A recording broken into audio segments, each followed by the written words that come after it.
Kalbunur Siddiq is from the Urumqi region of East Turkestan. She was a Mandarin teacher in an elementary school. In 2017, she was sent by the authorities to educate people she was told were illiterate. Kalbunur was forced to teach Mandarin at a men's camp between March and September 2017, as well as at a women's camp between September and October of the same year. Kalbunur, who now lives in exile in the Netherlands, estimates that the two camps held around 3,000 and 10,000 detainees, respectively. In our interview with Kalbunur, she provided rare insights into the management of China's camp system. But despite her freedom, Kalbunur is still haunted by the abuses she regularly witnessed in the camps.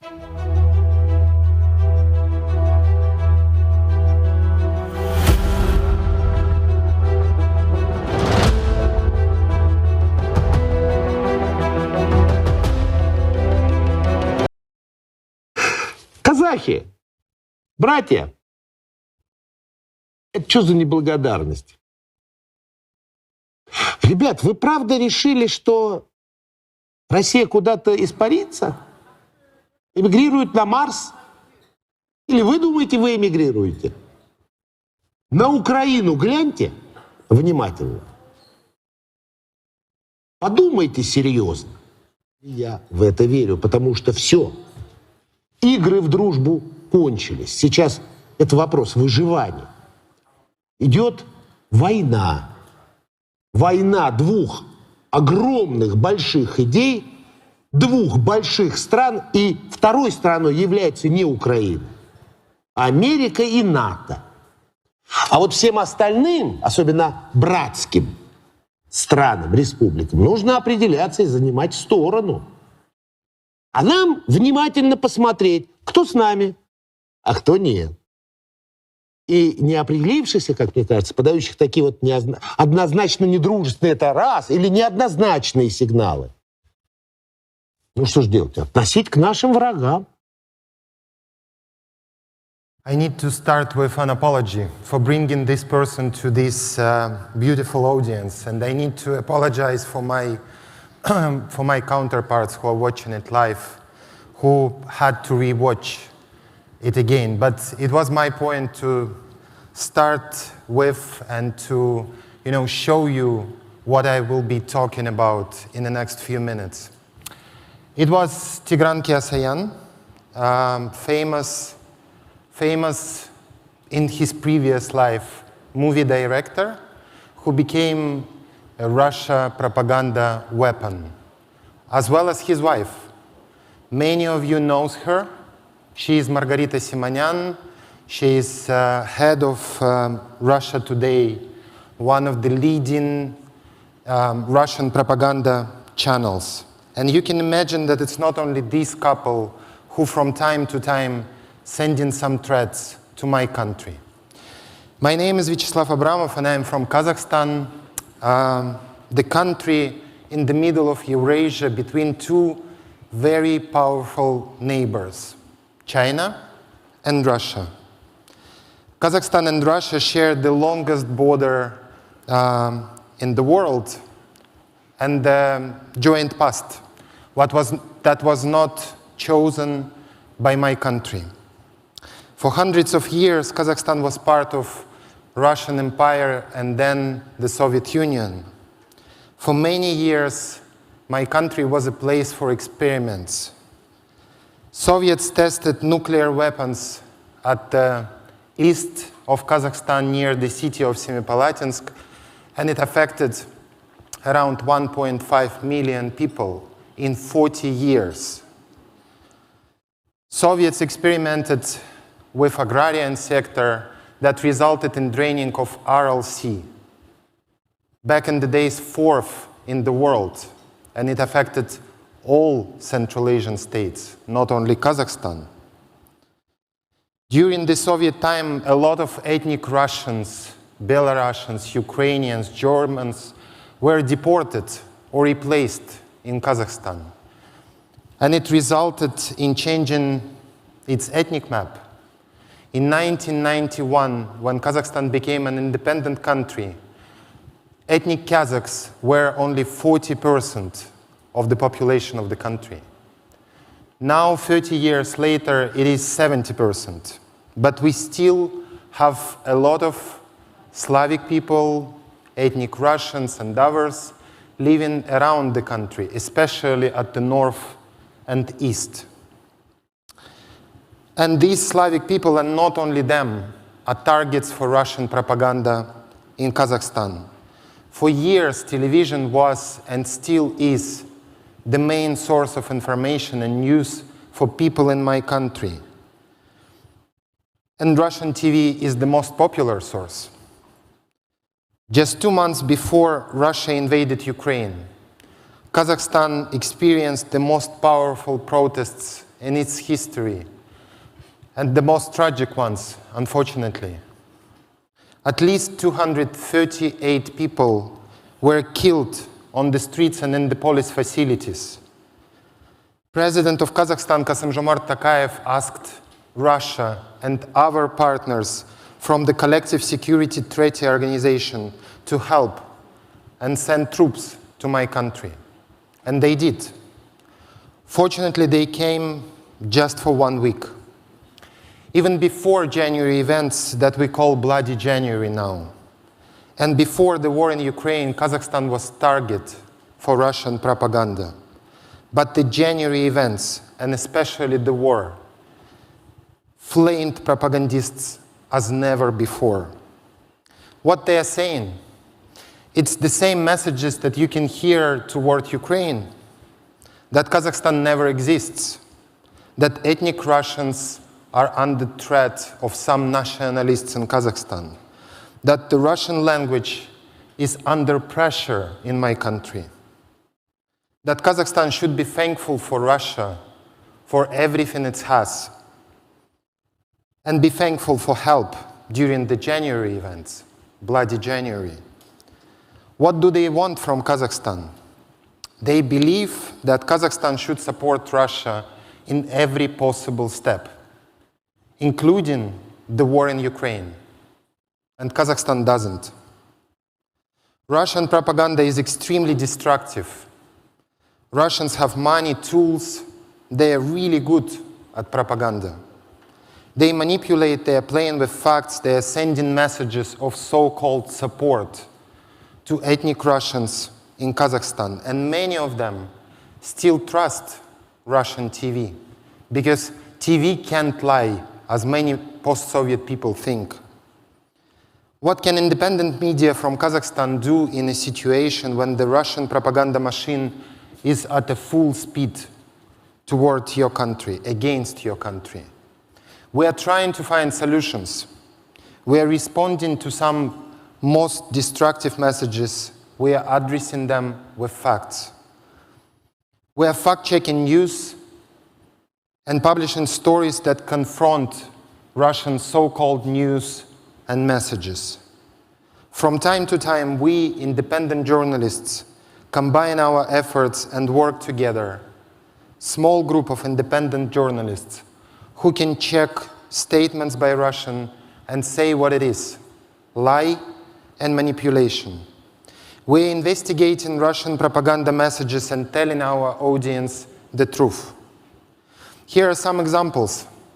My colleagues from factcheck.kz, a local fact-checking website, wrote several stories about messages that Russians spread for years, not only earlier this year, that the United States created labs in Ukraine, Georgia, and Kazakhstan to produce biological weapon that can be used against Slavic people in Russia. Of course, it was not true.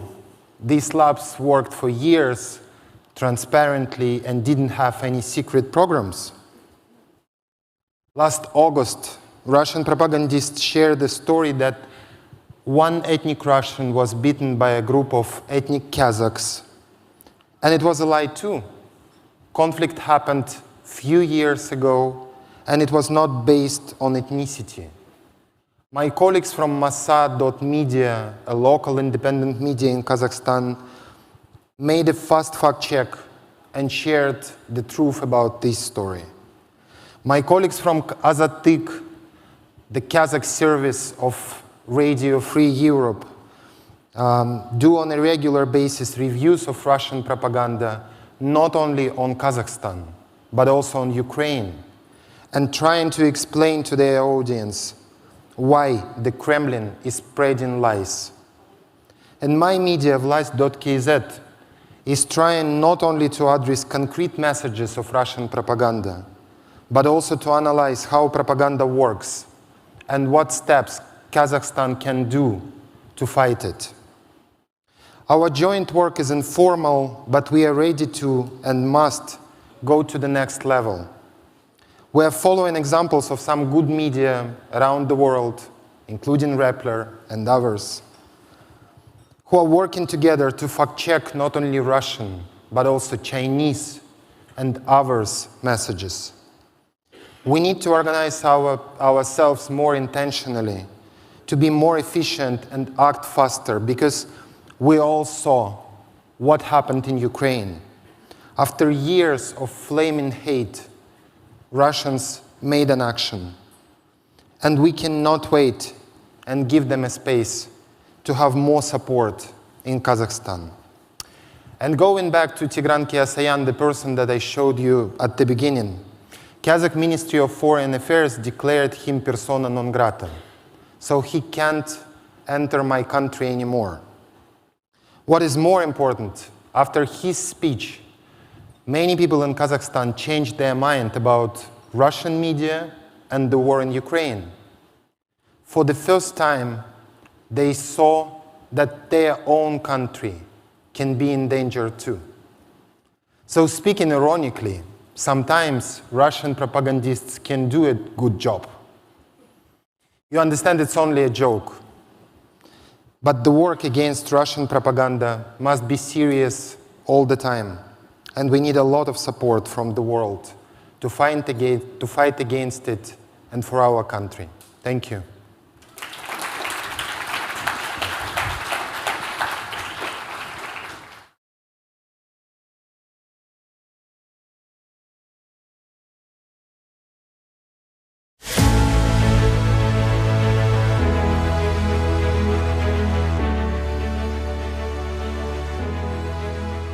Good afternoon, freedom fighters. My name is Rodrigo Diamante. I'm the president of an organization called A World Without Censorship. In Spanish, is Un Mundo Sin Mordaza. And with this organization, we have been promoting the participation of artists in the fight for freedom in Venezuela, in Cuba, Nicaragua, and many other countries. Because we really believe that they have a stronger voice that should be heard around the world. Today, we're going to present the video of Ram the One. He's one of a very important musician of Venezuela, but he's important not only because he's a really good artist, but because of his story. Ram was protesting one day in Venezuela, like any other citizen, and at some point he got captured by a group of supporters of the Maduro's regime. And after that, they start to punch him, kick him, and even stab him many times. Ram almost died that day, but he managed to survive. And after 2 months, as he told me, he realized not only what it means to fight for freedom in a dictatorship, but also he realized that he used his most powerful tool, his music, to fight for freedom in Venezuela. So since that day, he had been creating amazing music to energize the movement for freedom in Venezuela and to explain what is happening. This is very important because we have to fight with our head, but also with our heart and with our passion. And artists can create that soundtrack of the movement that we need. A soundtrack that will encourage us to continue to the fight, a soundtrack that will give us hope when we don't have, a soundtrack that will give us the light that we need at the end of the tunnel. So because of that, Ram the One is just one of the artists that are using their talent to fight for freedom in Venezuela. And that's the world we want to live. And that's the mission of our organization. Imagine right now having the best artists around the world creating songs for the soldiers in Ukraine, creating songs for the activists around the world, in Hong Kong, here in Taiwan, in Venezuela, in Cuba, in Nicaragua, Burma, all around the world. That's the world that we need, because if we combine activists with artists, our movements are going to be even greater, even stronger. So that's the work that we believe. And since we started, we have been working with more than 2,000 artists in Venezuela around the world. And we will continue to do so. And I also want to thank the World Movement for Democracy, because I have seen how every assembly are more artists invited to this assembly.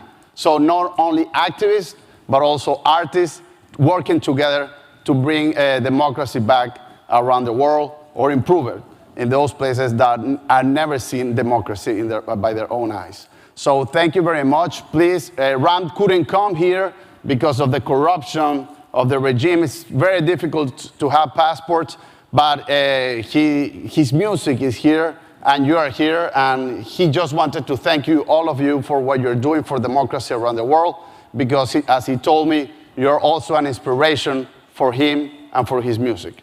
Thank you very much.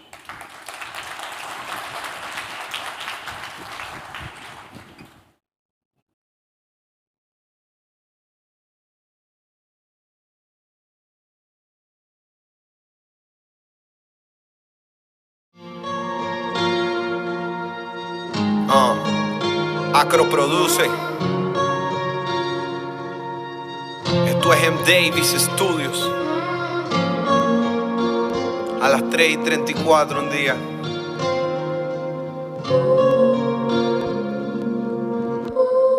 Na na na na na na. Na na na na na.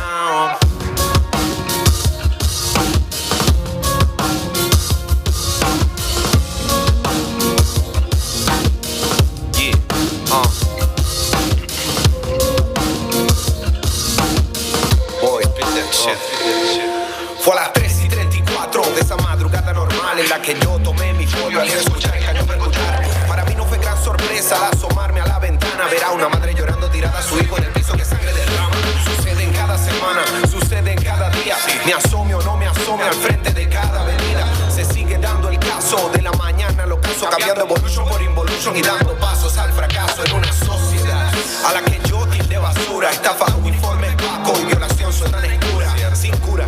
Se hunde dentro de una enfermedad manifestada en odio, brotando toda la maldad. Si un apéndice no es sacado un niño en ese hospital, al que llega por emergencia pues padece un dolor brutal. De negro poco a poco se le torna su futuro. Antes de pasar al quirófano debe pasar el seguro. No hay dinero, no lo esperan, el dinero no llegó. Ahora el forense le espera, pero me pregunto yo, y quien tenga la respuesta que me la dé sin demora. ¿Quién fue el coño de madre que le quitó el hijo a esa señora? Fue el destino que trazado supuestamente se encuentra. Lo cambio y lo moldeo sin que nadie se dé cuenta, porque es mío y a lo escrito nunca le he visto ciencia. Creo en la señora Super que se apellida Vivencia, y quizás cambie tu vida de repente. Con todo esto que te cuento, solo escúchame atentamente. Seas mi amigo o mi enemigo, párame bolas que es contigo. Deja de estar pensando por la tapa del ombligo. Yo no digo que solo tú eres la falla, porque hace falta dejar en banda para llenar esta playa. El peo no es el presidente, tampoco el delincuente. Somos todos que fallamos, lo digo individualmente. Me incluyo en el paquete, pues he sido penitente de acciones cometidas en pasado y presente.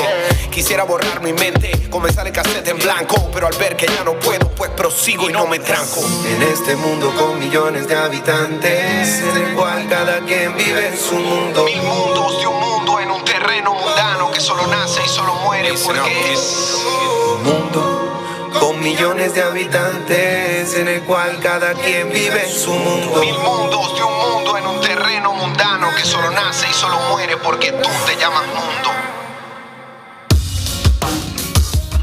Que solo nace y solo muere porque tú te llamas mundo. Que solo nace y solo muere porque tú te llamas mundo, friend. M. Davis Studios, Round the One en la casa, Acro en las máquinas.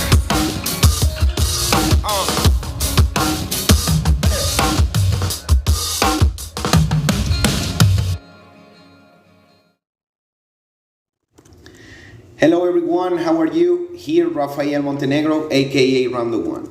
I send this message with many mixed feelings because right now I should be sharing with you all that beautiful show that I put together with my work team with the intention of bringing our music to you the best way possible.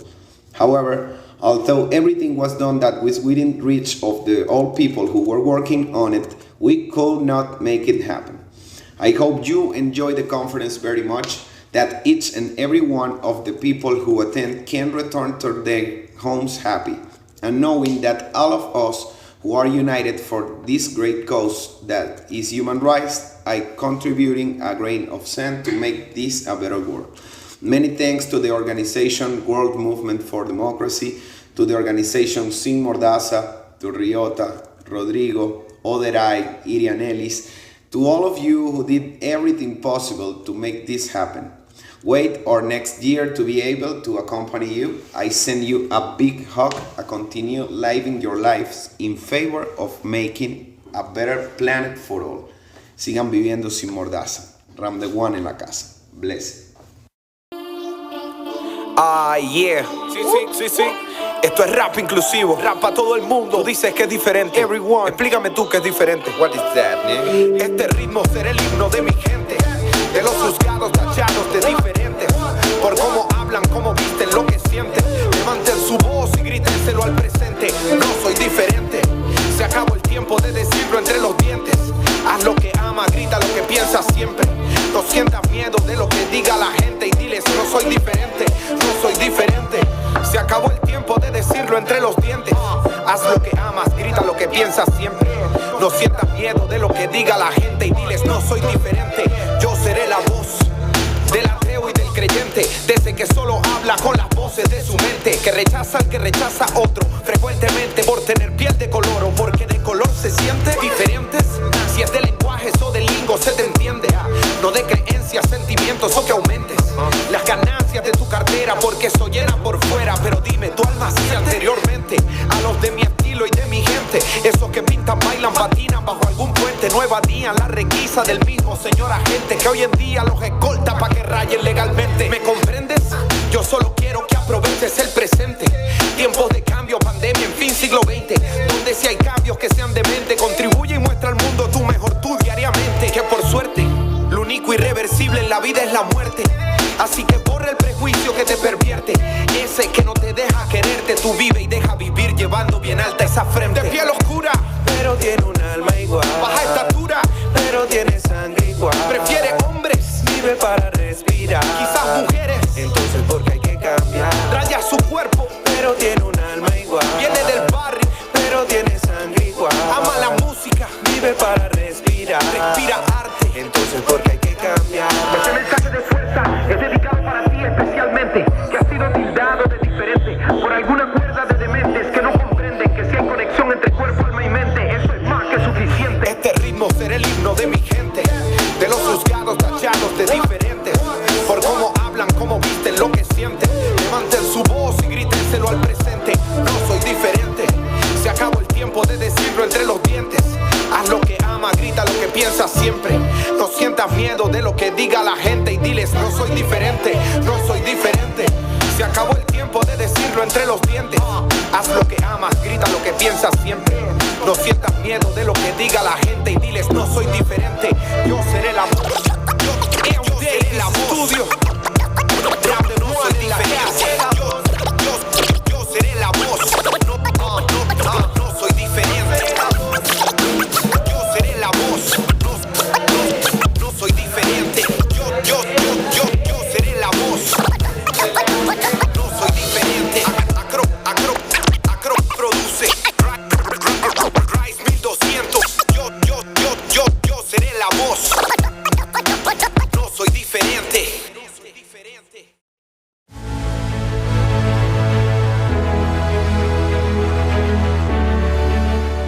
Hi everyone, it's a great pleasure. After such an energetic entrance, we have to keep up the mood, right? First of all, it's a great honor and a privilege to be here with you today. This is an amazing room full with amazing, bright, energetic people who want to change the world and make it a better place. And it's absolutely wonderful to have a chance to see you all in face-to-face. And I think this is the energy that we get, which is going to help us to go through next 2 years before our next assembly.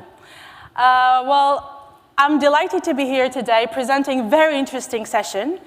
It's going to take a lot of dedication. And I think, well, let me ask you one question. How many of you feel that we need to do something new, something differently? Wonderful.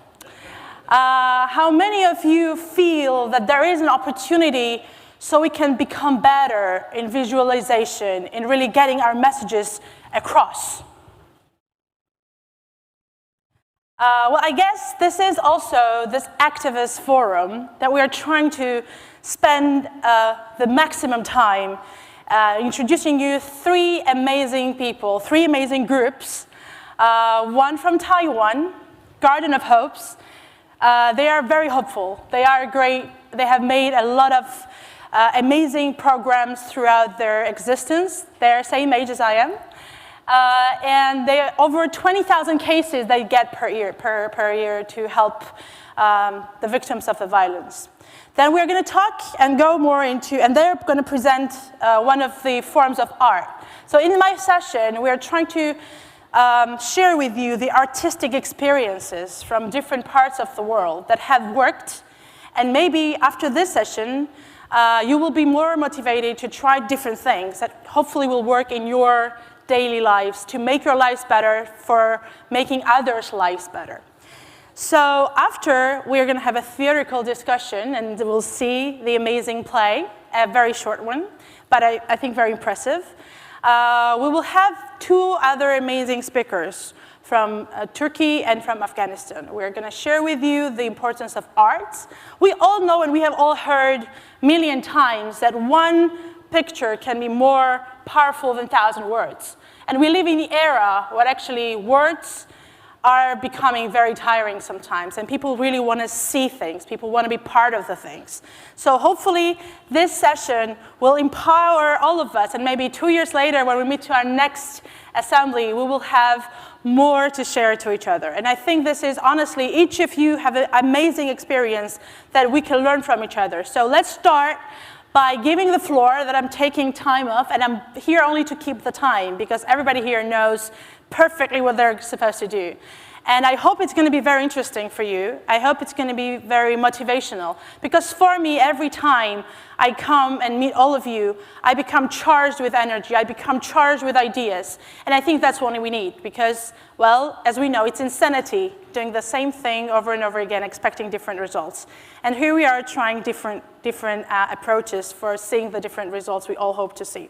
So let me introduce you, Yu Ying from, thank you, they really trained me for this, from Garden of Hope from Taiwan. Please join me on the stage.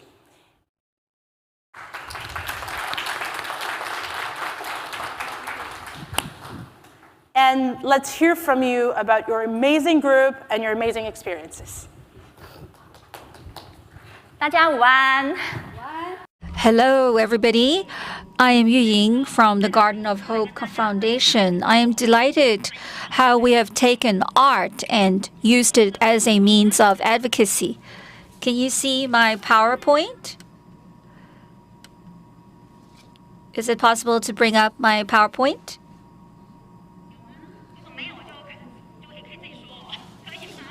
If the PowerPoint is not ready, I can also just talk you through my presentation. Actually, we've long served female victims of violence, and we've heard unthinkable stories along the way. So after years of service, we began wondering, other than direct service, what else can the Garden of Hope Foundation do as an organization? Is there a way to facilitate dialogue? And we saw that V-Day was a very good example from abroad, where it was mainly aimed at stopping violence against children. And they actually used the play, the Vagina Monologues, as a way of igniting awareness to stop violence against women. And we saw that V-Day and its performance went on for 10 years. We know that when it comes to the vagina monologues, there are many survivors of sexual violence who go on stage and share their own stories. However, in Taiwan, it's very, very difficult for women to do this. So we asked our social workers to speak on their behalf. At first, our social workers were very reluctant, but gradually they found the courage within them. Also, we have a play, Barefoot Alice, which was another way of allowing victims themselves to talk about their experience, to know that it is not their fault. And whenever you look at our plays, you are deeply touched. Many people actually join us and form an alliance. I talked about Barefoot Alice. In 2008, it was a project that we started where we worked with women who were victims of sexual assault, domestic violence, or gender violence. And we started a theater group aimed at healing them.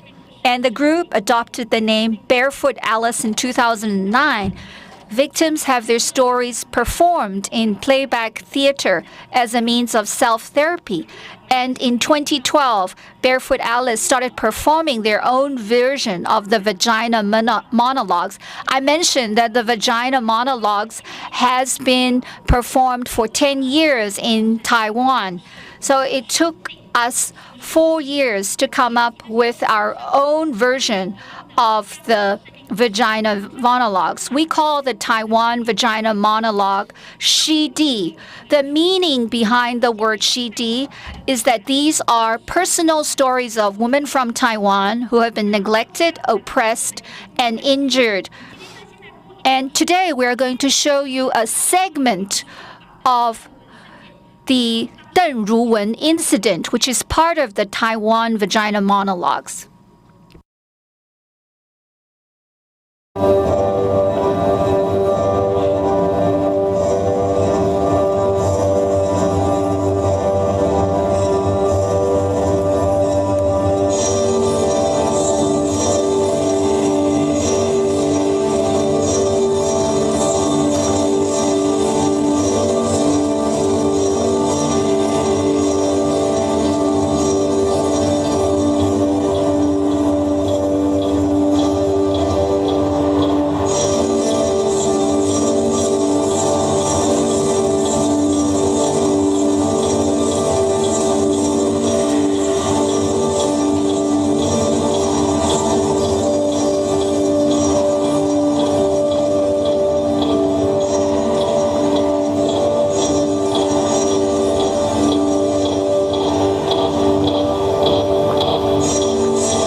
In 1993, October 27, Deng Ruwen, a woman, took a fruit knife and a hammer. She killed her husband. She stabbed him when he was drunk. First stab. You sexually abused my mother and then me. Another stab. I was only 15. 15. Another stab. I was just a child. How could I have a child? Again and again. You threatened to first live with me and then marry me. Deng Ruwen murdered her husband, facilitated the passage of the Domestic Violence Prevention Act. Nobody would ever stop and listen to me. But why does a tragedy need to happen for us to pay attention? No one believed me. Today, countless women are still stuck in their marriage hopelessly. I am in a dark room. I see no hope, but there is no wound on the body. There is no exit, no light. Because their husbands seem nice and polite on the outside. People outside are used to seeing a bright life because we can't ask for help. My pain and darkness are locked in this room. Even when they ask for help, the police will probably say, "Come here when you are actually hit, okay? We need an injury form." There is no exit, there is no light. His body and bed sheet are covered with crimson red. I will then give you a perfect injury form, which says, "This man's wound is too deep. He died on the spot." Tell you what, I really don't care. I don't care anymore. The world never cared about me anyway.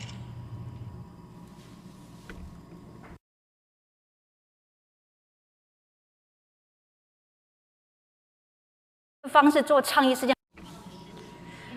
So we just saw a very short film clip and it was already very powerful.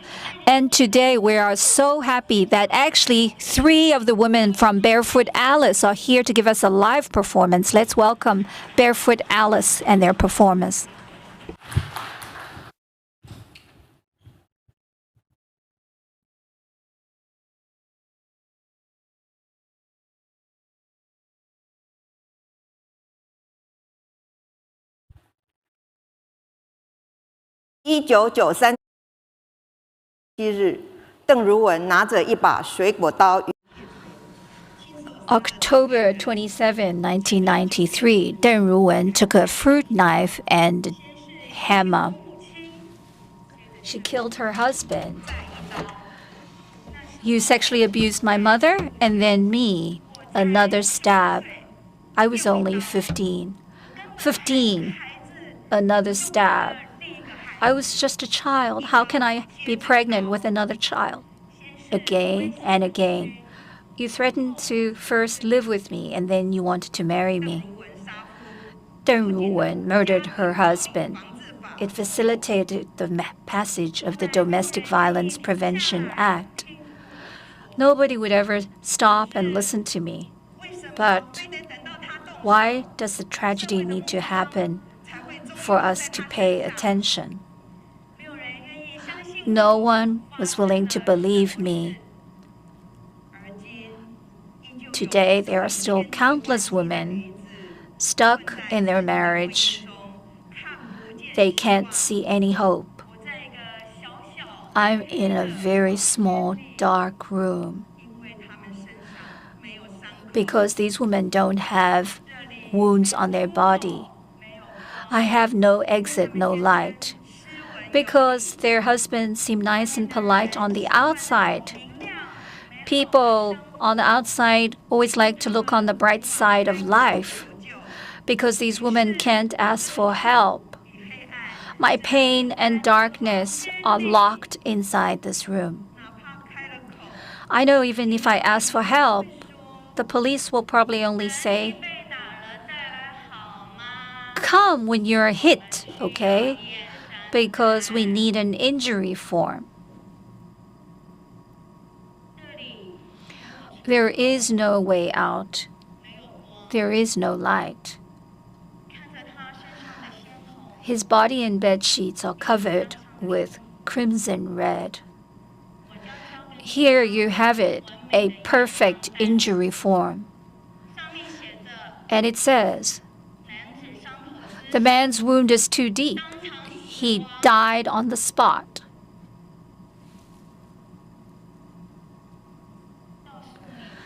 Tell you what, I don't care anymore.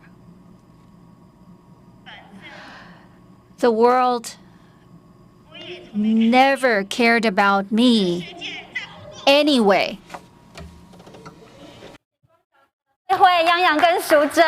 Let's thank Yang Yang and Su Zhen. That was amazing. So let me ask Su Zhen a question.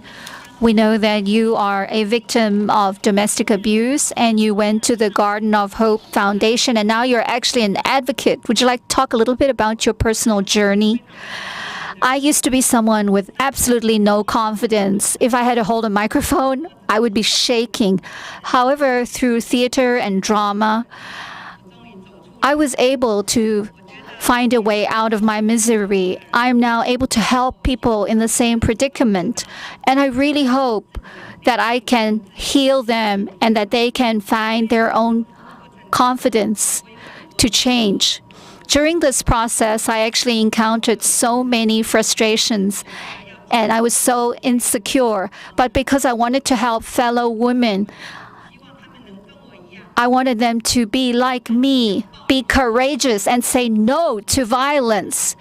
You can do it. Thank you, Su Zhen. That is amazing. I think because of Barefoot Alice, we can see that this lady, Su Zhen, has become much more powerful. Thank you.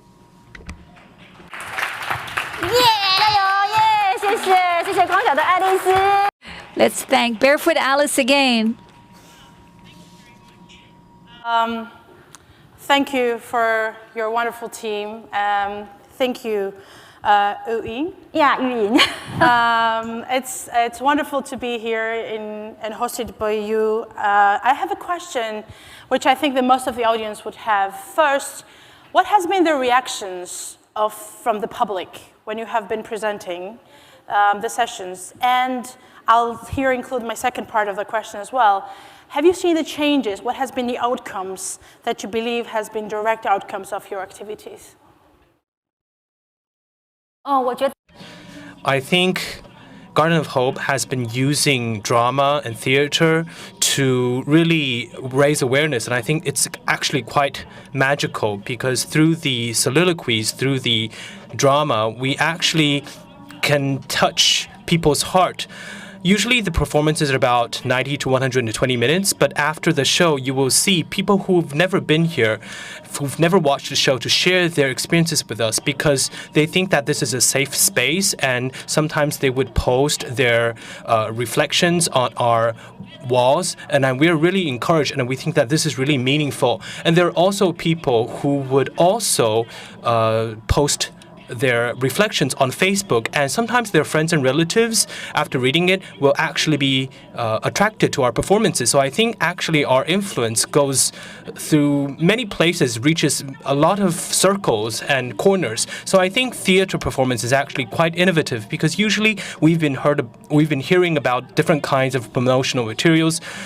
But if you actually see a live human being standing in front of you, you actually do feel that this is not irrelevant. This is something that's really related to me. It's happening around me.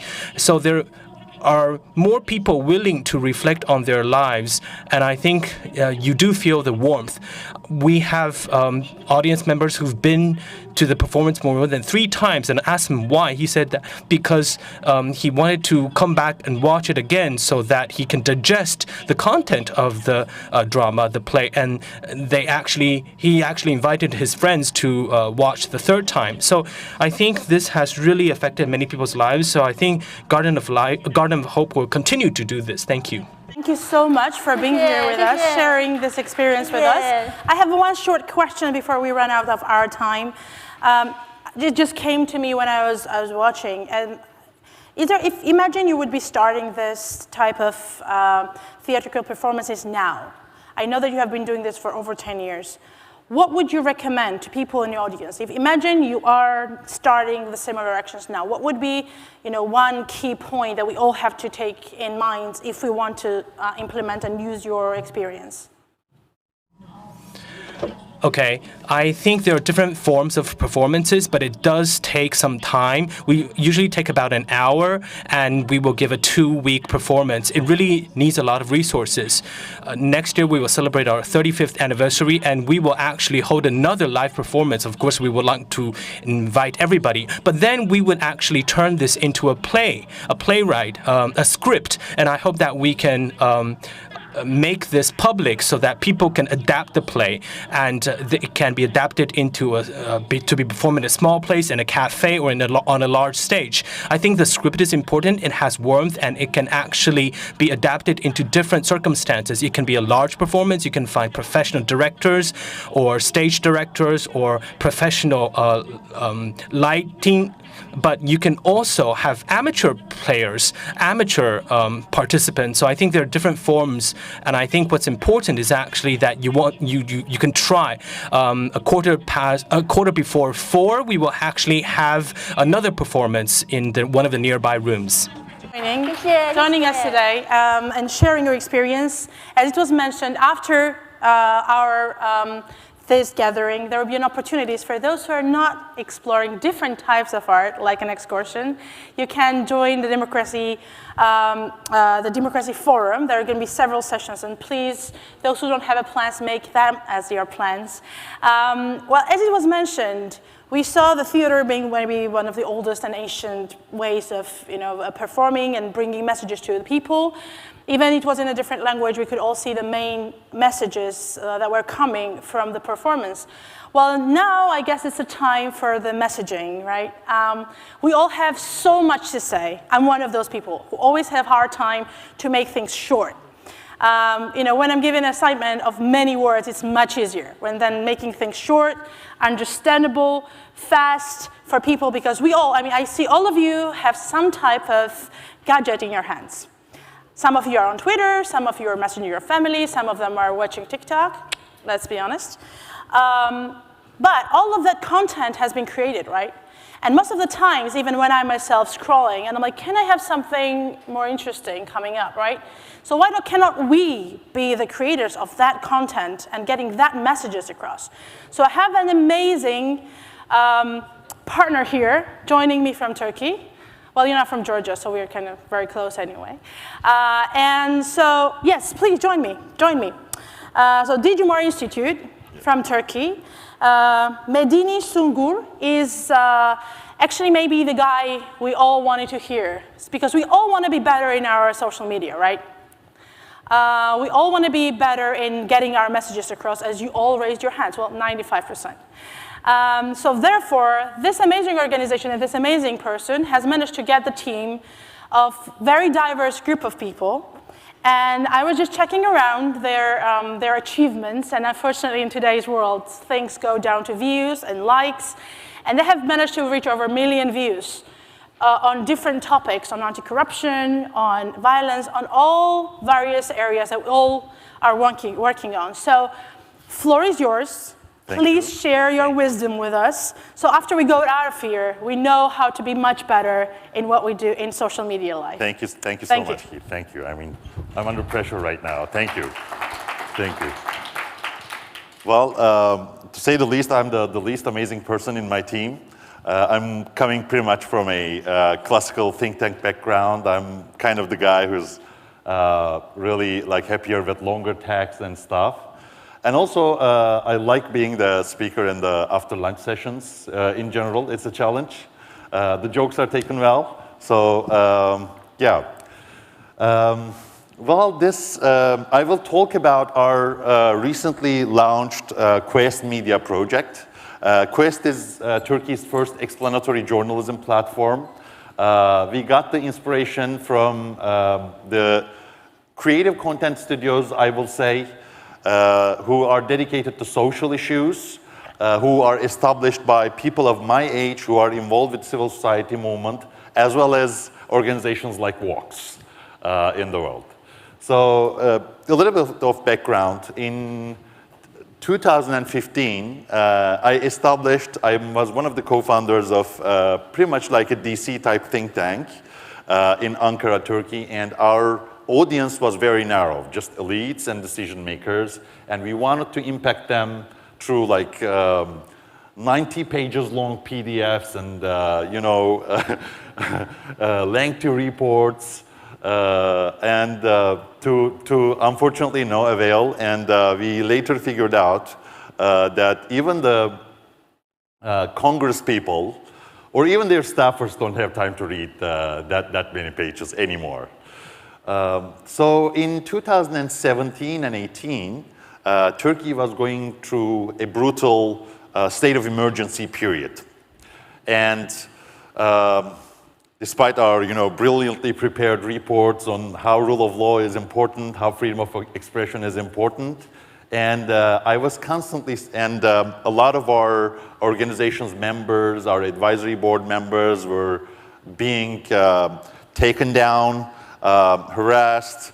There were trials going on with them because of the columns they wrote like 4 years ago, 5 years ago. So it was like a dark picture around me, like especially the people I feel connected to, I feel respected, I feel respect to.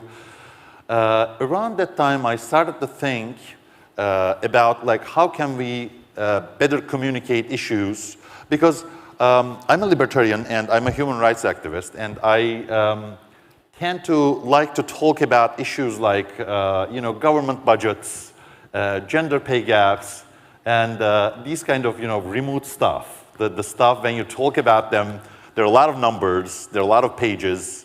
When you start talking about them, people immediately start to feel to yawn. So as we call them within our group, from inspiration by another friend, broccoli. So we were more concerned about the broccoli rather than cheese.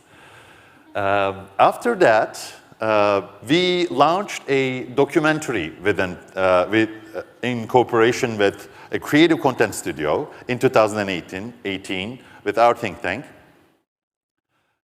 which talked about structural reforms. I mean, even the name is so remote and distant, it basically explains nothing. It got more than 1.5 million views in less than 6 months, and we basically talked about everything from rule of law reform to criminal justice reform and everything. And I was at the time thinking about the future of this industry and how can we make our impact better. In 2020, we went on to create another institution, Digimar Institute.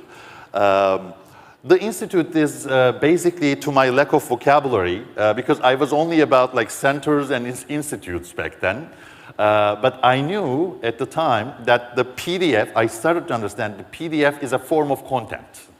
It's just another form of content. And the things that we talk about, the things that we consider remote, the fiscal budgets, government budgets, police violence and stuff like that, they are distant to my generation and the generation below, because these topics are generally taken by people older than us and generally framed in their conversations and with their vocabulary. That's what I found out. So if we can make these informations and these debates contextual to rising generations, and if we can make them familiar to what they see every day, so maybe we can get a chance at like bringing them into these conversations, which they maybe regard as more distant, more boring, etc. So we launched our Quest Media as the first explanatory journalism platform. So our job was basically turning broccoli into cheese. So we wanted to make these kind of complex and distant information and debates widely available and digestible for younger generation. And to be able to do that, we went on to video. And I knew that from the start that we needed a different kind of talent pool to draw on rather than the people as myself. So, but I couldn't just simply go to agency people or advertisers, with all due respect, because what we were dealing with has an essence that is a peculiar kind, that is very sensitive. You should be very respectful, not to disturb the essence of it, while you are turning them into something digestible. So we created Quest Media to operate on YouTube, on social media primarily, on visual, And we started to do, pretty graphics, pretty maps to talk about these issues at first. And we came to a point, but eventually we figured out that it's not only about making them pretty, making them nice. It's more importantly about making them contextual. By contextual, I mean you need to make them closer to what people see in their everyday user experience with different platforms. So the debates or the information we need to tackle has to be contextual to the platform. So it needs to look familiar as it is presented with a lot of different contents around it. I will give you an example. There was a study by United Nations on the unpaid labor of women who are staying at home, like worldwide. It's an amazing number, like $40 trillion or something. It's an amazing number. Even the number itself is so distant that none of us can basically imagine it. Like it's just a number and a lot of zeros. So to be able to make it contextual, we basically went off to a completely different field. We went to a soap opera. Some of you might be aware of the appeal of Turkish soap operas in several different places. We actually went on to get a scene from one of the most popular ones about a family who's living in a great grand villa just beside Bosphorus, and who has a maid, and the relations, who has a housemate who is also taking care of the children and teaching French, etc., etc. So this housemate was like a part of the family, and she was properly compensated at the time. We basically use hooks because we have ethical considerations. In the social media world, we figured out that we need to basically come across people as timely, and we need to first jolt them, but we need to stop them. And if we are able to do it, we need to make them laugh before even going into the subject.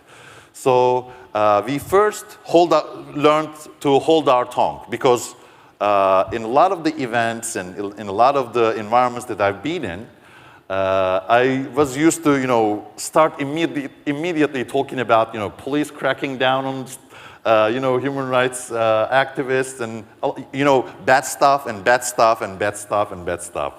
So we started to learn about holding our tongue, and we started to learn about, meeting them in equal terms. Otherwise, we were just going to be swiped away, I will say. So, after that, we use this. We developed this hook technique as an alternative to clickbait, because we need to jolt people. We need to do it quickly, but we have ethical considerations. By using clickbait, you further distance people, the reader, from these important issues, and basically you provide no value to them. So we instead develop this hook technique in whatever we are doing. If we are doing a TikTok video, if we are doing a YouTube video, we develop this hook technique. We are basically using something very popular, something that is completely from an off-topic, off-universe, and something very popular from the popular culture. And we slowly delve into the issue, the broccoli. Actually, we present the cheese first, and we slowly move into the broccoli part. So we use this video from the soap opera about the housemaid, and we take the question of, we intrigue the audience's curiosity.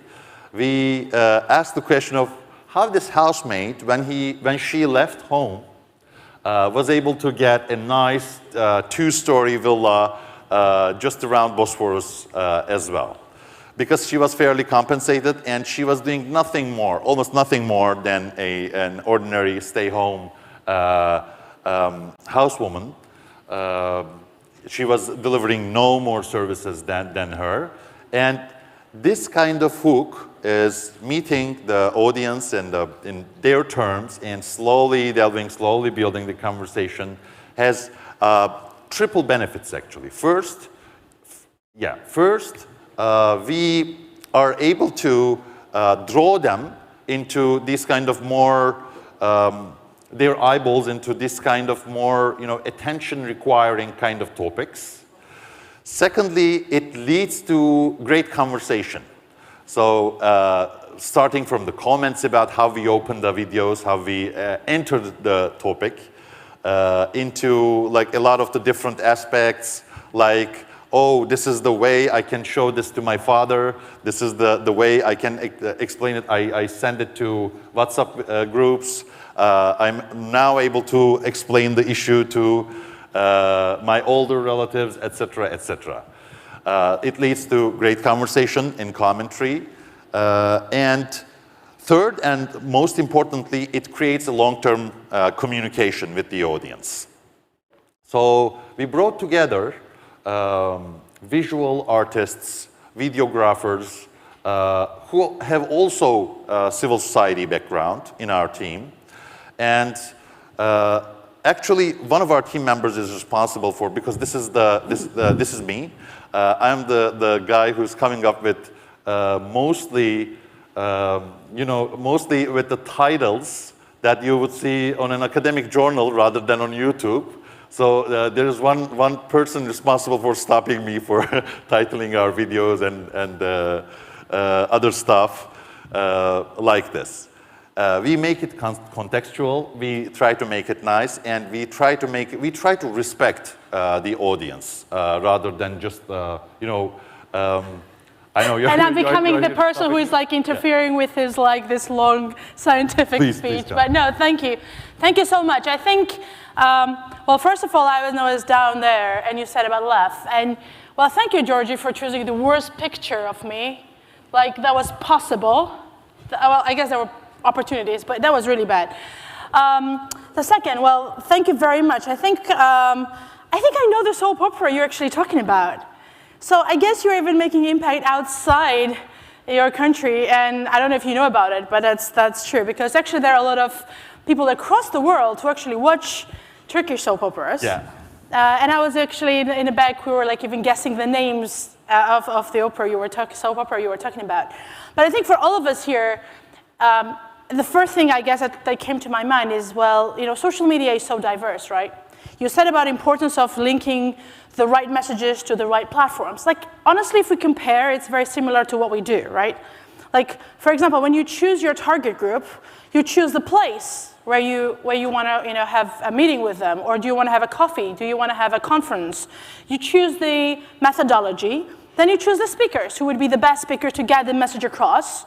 And then you basically choose. You cannot have 45 minutes only on certain thing, or just have 5 hours right ahead. So literally, you're telling us we need to learn how to translate things that we believe in, the values that we want to get across, messages that we want to get across, to the modern era platforms, right? Like the Facebook or Twitter or Instagram or whichever form we're working on. I myself, I have been trying to build the platforms. Have been successful in certain areas, have been not that successful in certain areas. And I guess it's also about, social media is full with content, right? I guess we all agree. How did you manage to actually find the right forums and the right places and the right time? Like, how you actually make that happen? Can you share that know-how with us? Well, actually, we spend a lot of time thinking on it, but there was a major difference between what I was doing previously and what I'm doing right now. Mm-hmm. A mindset shift, I will say.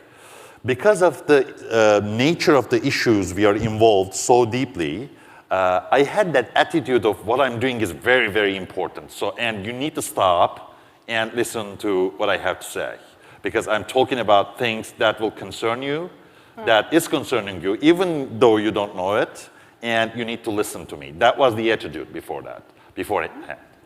So right now, although I still believe that essentially what because we believe this is important, right? Yeah, absolutely. Right, guys? Everybody agrees? I mean, I still believe like what we do is very important, but on a day-to-day basis, sometimes there's a prioritization mechanism. Sometimes getting the grocery is more important than the freedom of expression of journalists in the scope of next 15 minutes.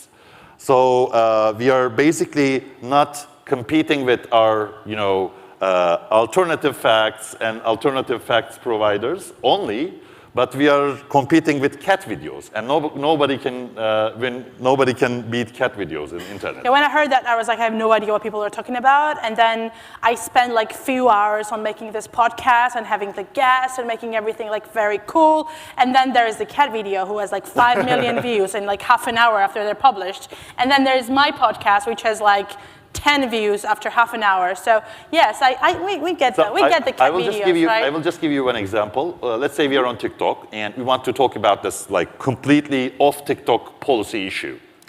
There are trends in TikTok, like people dance with certain music. Yes. Or do certain stuff. Yeah. I think everybody knows that one.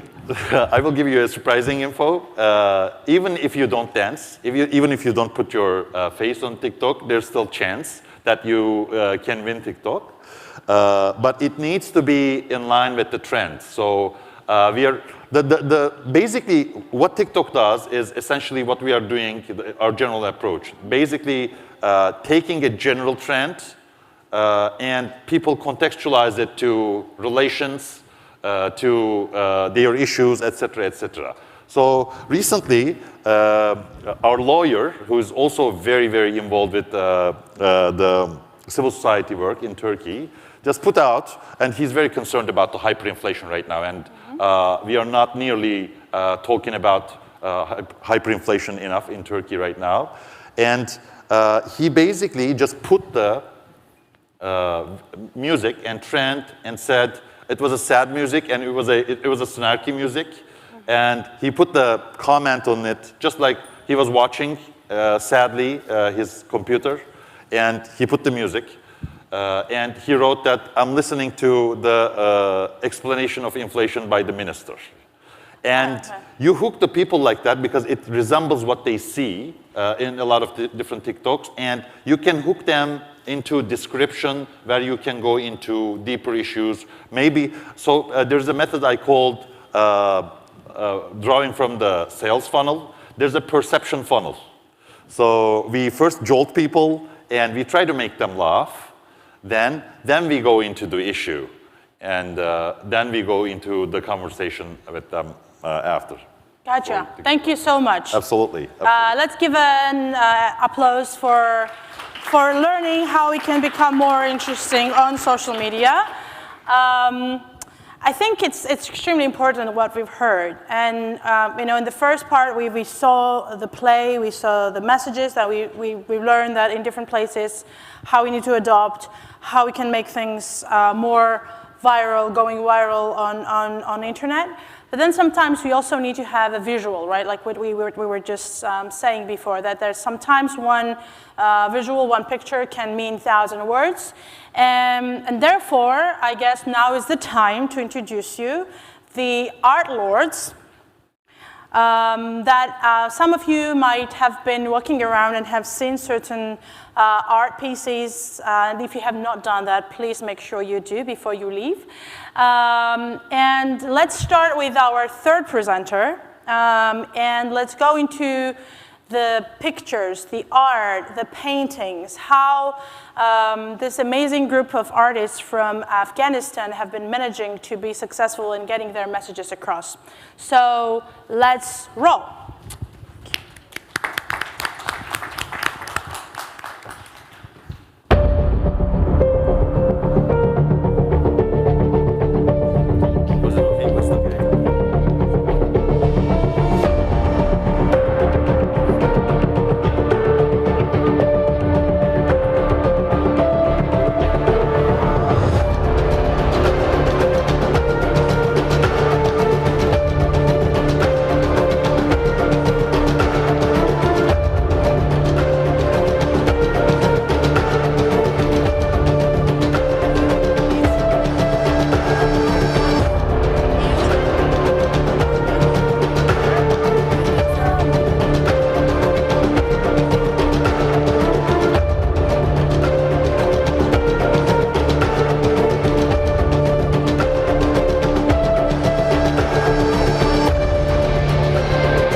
All right. Good afternoon. Assalamu alaikum. Very pleased to be here. You just saw a glimpse of the highlight of the work which Ortlords does in Afghanistan and other parts of the world. And I'm very, very happy to represent my team and speak to you on behalf of them here today. I just want to take a moment and remind ourselves that in Afghanistan right now, the women of Afghanistan cannot go to school. The women of Afghanistan cannot dream. They are under the control of the Taliban, which only understands it's a black and white for them. So just imagine that you're the better half of the society, the better half of Afghanistan. They're banned, they're imprisoned in their homes, and they cannot dream anymore. So let's just, that sets a while I go through this presentation. So we are the Ortlords. We call ourselves the positive lords of Afghanistan. We have a lot of negative lords. You know, if you're in my part of the world, you have the drug lords, you have the war lords, you have the corrupt lords. It's a lot of negative lords. So we wanted to be something different. Something different was Ortlords, constructive lords, the lords who come up with some beautiful ideas, paintings, street theater, music, a bit of empathy, love, and kindness. So that's who we are. That's the name. And you see the painting of Gandhi. We had a series called I See You, which was against corruption. So we had done 200 murals of this series where you will see eyes, and the eyes say, I see you. I know you're stealing my money. I know you're doing corruption. It was against the Afghan government, the members of parliament, and the international community. So I knew you're corrupt. Someday we will take you to justice. So that was the series that we did when we first began Ortlords. We started in 2014, and it is a volunteer organization, grassroots movement of artists and activists, and it came up with a problem, a challenge that we were facing every single day. So if you were coming out of your home in Kabul or other cities of Afghanistan, you would have these big, ugly blast walls. These are 8 meters tall, concrete and steel wall. These are security walls. And it is a symbol of oppression. It's a symbol of divide, that the rich and powerful are safe behind these walls, but the poor and the ordinary citizens of Afghanistan, they're on the streets. They could be targeted, they could die in explosions and all of that. So this challenge for me and for our team was that how can we remove these walls? How we can reclaim back the space, which is my space. The space that I ride my bicycle, the space that I played football on, the space that I was going to my school and university. So that's how we decided, okay, these are open canvases.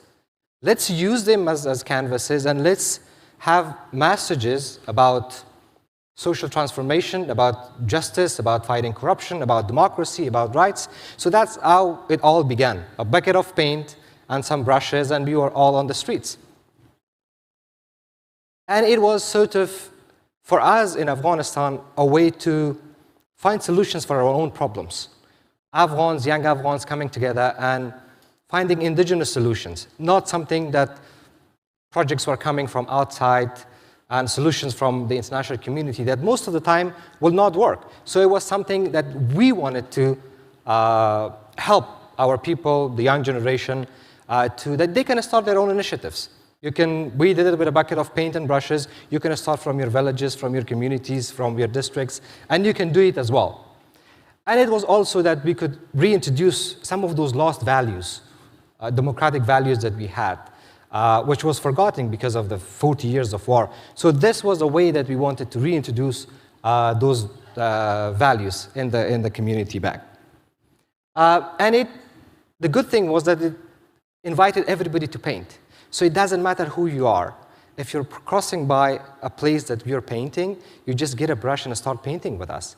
And that is the beauty of it, because a kid working on the streets of Kabul, a mullah, a soldier, anybody is welcome. And then you're creating a platform where those conversations happen. And those conversations are about very important social issues. You're engaging the community, the young generation is involved, they talk about their grievances. Somehow, when they're talking about these issues, you're promoting critical thinking, you're encouraging the community to ask questions, and also somehow you're changing their attitudes and behaviors about whatever is happening in their country. We were discussing a lot of themes. We worked on over 70 themes, which was from public health to education to democracy, whatever issue which was important for the community, and they would come up to us with those issues. We would be creating artworks and painting those murals. As I mentioned, the ICU, the anti-corruption murals, were quite famous. And these murals, I remember one day we were painting these murals in 2014, and I went to the passport department, which was very corrupt at that time. So we had these badges with the eyes on them. And then everybody was so scared. They thought the people of I are here. So everybody in the city knew that these murals are about corruption, and there was a lot of talk happening about it. And then the government officials were sort of scared that what these people might do. We were just a group of young people on the streets, but it had created such an impact that everybody was taking notice of it and then talking about it. Or issues of countering extremism and countering violent extremism, because a lot of people die in Afghanistan, and most of these stories were gone. And these people who die, they are the sister of somebody, mother of somebody, they have stories, they have dreams. We wanted to bring up these stories. And we wanted to humanize these numbers, Like every day I would hear 50 people killed, 100 people killed. And this is daily news for us in Afghanistan. So we wanted to make sure that these numbers, people understand that people like Qudsiya, which was 21 years old, and she was killed on the way to the university. So these stories come up. And somehow we engage the community and the people who are doing this, that these are not number. This is not normal, that we die every day, that we are fearful of our lives every day. Or we did a lot of street theater shows. This is an image from Herat, Shindan district. This is on the border areas of Iran and Afghanistan. And we were doing this theater shows about illegal immigration and the smuggling which was happening all the time.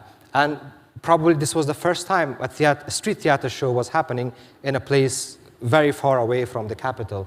And people were mesmerized because this was a very new tool, an effective way of engaging with the community about very important social issues.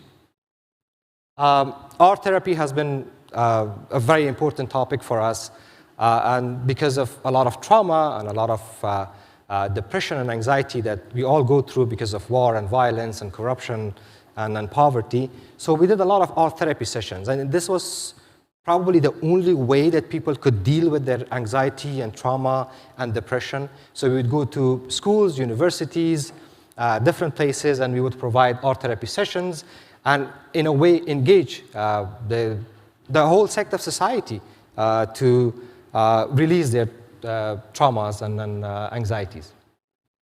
Also exhibitions and visualizing Afghanistan, because whenever you see the media, the only thing about Afghanistan is always the explosions, the drugs. It's always the negative news. The narrative the media promotes is the reality, is part of the reality in Afghanistan, but not the whole reality. So what we also did was, there was groups like Art Lots happening. There was a lot of, we were just one example of the positive things happening in the country. So we wanted to also show a different side of Afghanistan to the world, that they understand Afghanistan is not only about all these negative laws, but positive stuff happening as well. So all of this were beautiful, happened until August 15, 2021. And this is the time that we got new rulers. So the people who conquered Kabul, the Taliban, they forced most of us, people like me, forced me out of my country, the place that I knew all my life, the place that I lived all my life. So, and what they did, the first thing that happened, they destroyed all the murals. We had done over 2,200 murals all over Afghanistan. And they started painting them white. And this happened even before they started their government. And in my opinion, they did this because these murals were sort of the symbol of whatever we had gained in the last 20 years. the symbol of freedom, the symbol of creativity, the symbol of that young generation are able to do activities, be creative, and come up with solutions. So those are all gone. They have messages, which says that this is a foreigners' propaganda or calling us infidels and all of that. So, and especially the murals which had the female faces, they're all like, they have done it like this. The eyes are blacking out and, or they're completely destroyed. Some other examples of the murals which are gone. It's now just black and white as the Taliban are and as the way they are dressing up. And this was like one of the murals which I really liked. These are the kids that we, all of them are in Afghanistan right now. And we were telling them that you could be a lawyer, you could be a member of parliament, you could be the president, you could vote, and you could be elected. But unfortunately, they no longer can be that. They are just imprisoned in their homes, and now we have these logos of Taliban over those murals. What Outlaws does right now, although it was a difficult time for us in the last 1 year, but we have continued our work both inside Afghanistan and outside Afghanistan, especially becoming a voice for Afghanistan, because all those people who are out there, they do not have a voice. The free media is gone, the civil society is gone. So we have a responsibility as organizations who are fortunate enough to be outside Afghanistan, to be a voice for all those people inside. So we have continued our mural painting. We have continued our art therapy sessions with Afghan refugees, not only in Afghanistan, but outside, like in the North America, in Europe, in Asia, and that has continued. And Outlaws has expanded its work in different regions of the world. Light shows, music programs that has been happening since we have gotten out of Afghanistan. And that's all about Outlaws, so thank you. Omei Charifi, my friends. Wow, that was very beautiful and colorful. And then the story got a bit darker.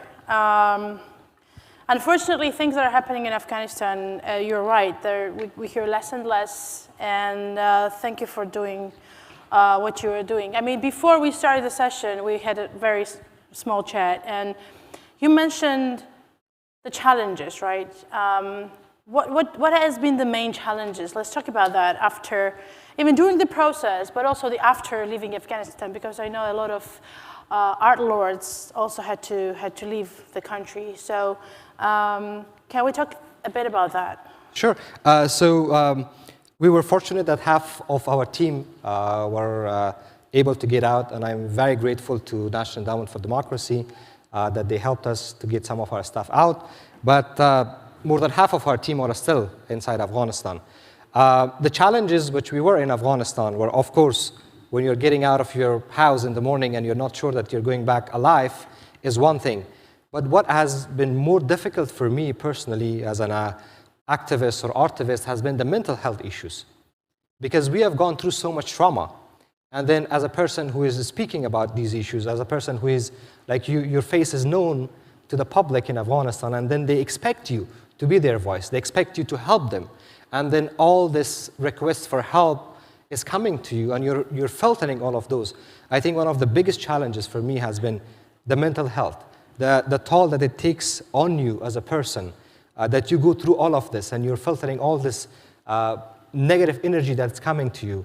And then back, you have to be positive, you have to be kind, you have to show a positive side of things are happening. So I think one of the biggest challenges is mental health. And unfortunately, there are little resources, and not a lot of people are talking about it. But I think we must. This is the time that we need that kind of support, especially if you are not okay as a person, as an activist, as an artist, or as a champion of democracy. I think we cannot help others. I fully agree with you, and I think it's really, we're always the ones who should be always ready, who should always be ready to fight, always be in a fighting mood. We can change things, and I fully agree with you that I think sometimes we also need each other, or we need support and more help in order to be on that mood and to be ready for for moving forward and continuing the fight we're all fighting. Thank you so much. Thank you everyone for being here with us today.